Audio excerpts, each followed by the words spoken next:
ایجاد افغانستان خود تباه کردیم. نه کاش که کوشش بسیار کردم که صلح و آرامی به نتونسته.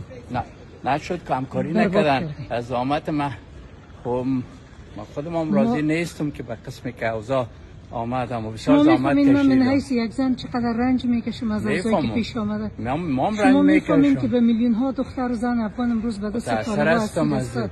بسیار متأثر هستم. ما خودم از تعلیم بسیار استفاده کردیم. میخوام افغان است.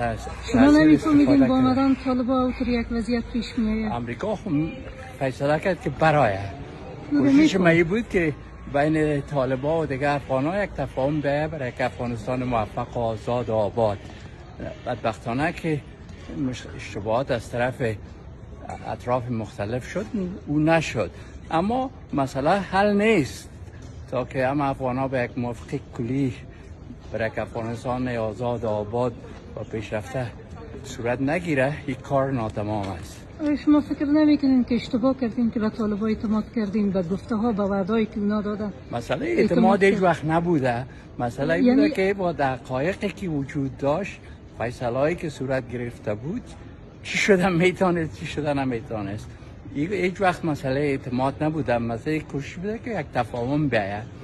من زیادتر افغانستان معذرت نمیخواین به خاطر آنچه که پیش آمده؟